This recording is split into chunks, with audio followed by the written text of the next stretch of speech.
All right, let's dive right into today's explainer. We're looking at a fascinating ancient myth from the Mahabharata that perfectly illustrates why you should never, ever underestimate the little guy.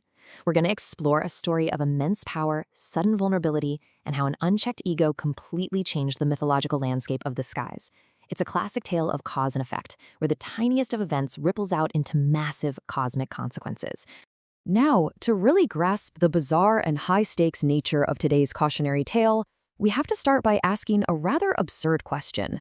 How on earth did something so incredibly small, literally a puddle collected in the indentation of a cow's hoof, trigger a potential cosmic catastrophe? It sounds crazy, right? But as we unpack the source text, you'll see exactly how a single moment of disrespect in a muddy road almost cost the king of the gods his entire throne. Section 1. The sacrifice for offspring. So we begin by setting the scene with Kasyapa, the lord of creation. He's engaged in this grand sacrifice to gain offspring, and he's enlisted the help of gods, celestial musicians known as the Gandharvas, and the Rishis. But the absolute most interesting participants here are the Valakhilyas. The text describes them as vow-observing ascetics, but their most defining physical trait? Their bodies are only the measure of a thumb. But do not let that tiny stature fool you. Through severe ascetic penances, these thumb-sized rishis are capable of generating immense, mind-boggling spiritual power. They are heavy hitters in this grand event. Section 2. Indra's fatal arrogance. The stage for a huge collision is set when the current king of the gods, Lord Indra, arrives carrying sacrificial fuel. And the physical contrast here is just staggering. On one side, we have Indra, effortlessly carrying this mountain-like weight of wood without breaking a single sweat. On the other side, we have the tiny, fasting Valakhilyas, pulling everything they have just to carry one single stalk of a palasa leaf. It's totally night and day.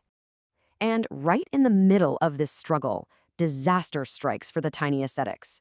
The text highlights a deeply humbling, almost pathetic moment where these weakened, thumb-sized rishis literally fall into an indentation on the road, produced by the hoof of a cow. Because it had collected rain, it was essentially a giant lake to them. They're so weak that they are much afflicted, literally sinking and drowning in this tiny puddle. Okay, so the crucial point is how Indra reacts when he stumbles across this scene. He's got a literal mountain of wood on his back, feeling invincible, and he looks down at these tiny, starving monks drowning in a cow's footprint. Does he help them out? Absolutely not. He beholds them with surprise, sure, but then he just laughs at them in derision. He is so blinded by his own strength that he mocks them, leaves them behind, and as the ultimate insult, he literally passes right over their heads. Section 3. A terrifying new threat. Because look, bullying has consequences. The insulted rishis don't just sit there in the mud. They immediately pivot from sorrow straight to wrathful revenge. They decide to use that immense spiritual power to solve the problem of this arrogant king of the gods once and for all. They begin preparations for their own great sacrifice. Think of this as a recipe for a new god. They systematically code a brand new, fiercer Indra into existence. They pour clarified butter into the sacrificial fire, and they use the fruit of their ascetic penance to chant loudly uttered mantras. They're actively manifesting a replacement for the guy who just laughed at them. You can almost feel the dramatic intensity as they chant this exact magical contract. They declare, "There shall be another Indra of all gods, capable of going everywhere at will and of mustering at will any measure of energy and striking terror into the present king of the gods." They explicitly command that this new being will be fleet as the mind and fierce with all. It is a highly targeted, terrifying curse designed to completely dismantle the current power structure. Naturally, word of this gets back to Indra, and this is a beautiful piece of dramatic irony. The mighty lord of the celestials goes from laughing boastfully at a puddle to experiencing pure, unadulterated panic. The text explicitly states he becomes very much alarmed and terrified. He suddenly realizes that his fleeting moment of ego has literally manifested a being designed solely to strike terror into his heart and steal his throne. Section 4. The Divine Compromise. Desperate, Indra knows he can't punch his way out of this one, so he runs to Prajapati Kasyapa, the lord running the original sacrifice, who steps in to act as the ultimate cosmic lawyer. Kasyapa approaches the Valakhilyas and asks if their sacrifice is successful. They say yes.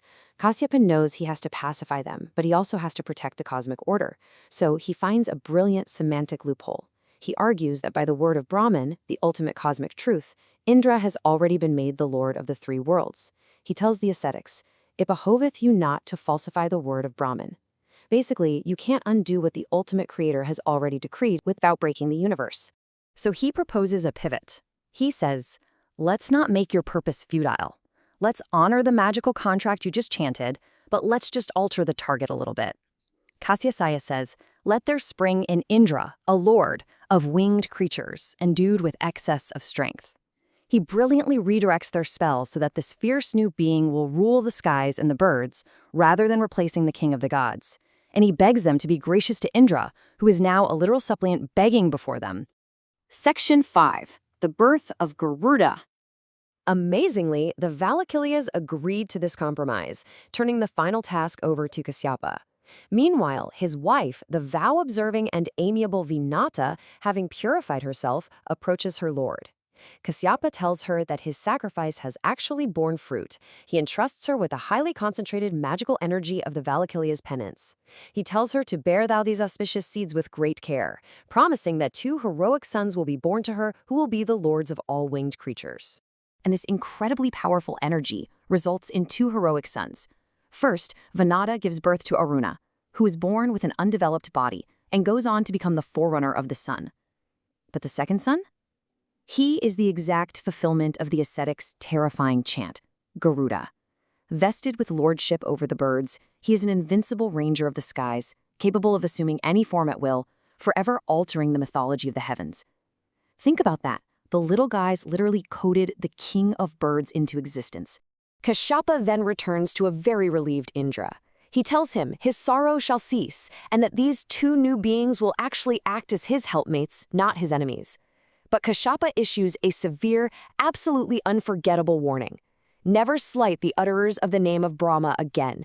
Never insult the wrathful ones, whose words are even the thunderbolt. Indra gets to keep his throne. His fears are dispelled. But make no mistake, he has been thoroughly put in his place. And that wraps up our look at this incredible explainer. It's such a profound ancient lesson on the butterfly effect of arrogance. Sure, Indra kept his throne, but his ego almost caused his total destruction at the hands of beings no larger than a thumb, struggling in a muddy puddle. It leaves us with a pretty powerful question to reflect on. When you hold all the power and you feel like you can carry a mountain, who keeps you in check? Make sure you aren't stepping over the little guys, because you truly never know what they might just summon into existence.